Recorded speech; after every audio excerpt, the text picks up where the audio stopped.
Welcome back!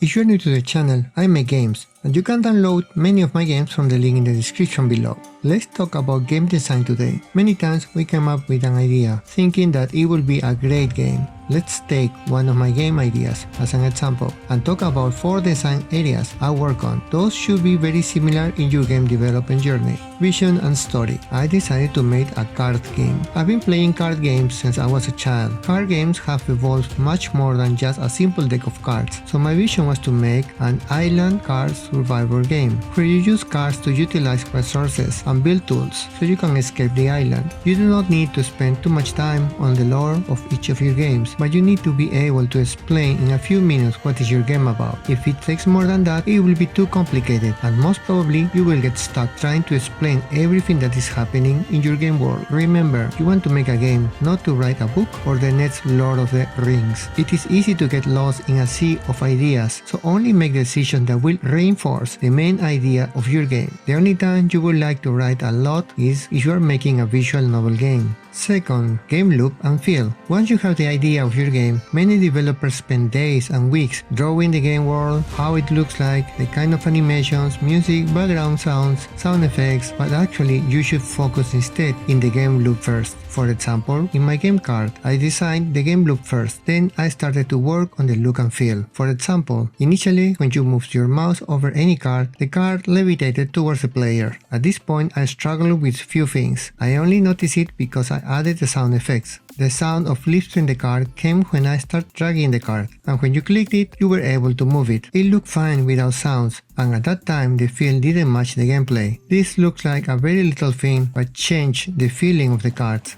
Once I changed the behavior to make the sound match what you see, animations, sound effects, and background sounds and music add to the overall experience, increase the satisfaction of playing your game. And another thing that really gave life to the game is the background sound effects. I'm thinking now if I should add a simple music track or none at all, or keep the background sounds only.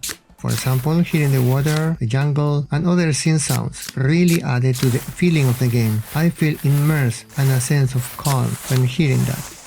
Third, limitations and game systems. Nowadays many games give you the freedom to go anywhere, open worlds, but it can be daunting to a new player. They can get overwhelmed and lost very easily by the variety of options. So learning how to play the game by limiting the scope of what can a player see or do in the beginning helps learning the basics. Limitations can give us room for improvement and progress. So this is the part I needed to add into this card game. At this moment you can have unlimited number of cards in each board, but there will be a global limit on the number of cards the player can have, and expand the number of cards by doing some actions. For example, doing research or reaching certain areas of the game or building certain things contributes to the number of cards that you can hold and allow to build game systems. So now you have to take care of the maximum number of cards and juggle with that, so limitation becomes a feature of the game. Fourth, discovery. Reward the player with a sense of wonder to find out new things or explore other areas. Some will be written in a recipe list, the most basic things that you can imagine, but I will leave many other alternative or optional things unwritten so the player can experiment and get rewarded for learning those on the way. I give them the aha moment of discovery. Giving each task or idea into a list of ingredients or to-do list to the player becomes a chore. It is fine to give hints here and there, but I feel that telling exactly how to do all the things all the time breaks the illusion of discovery and wonder. So these are the 4 things I wanted to share with you today and show you some of the progress on my last game in production. If you want to support my work, please click like and subscribe and click on the notification bell so you do not miss my next update. Thank you so much for watching my journey. See you next week.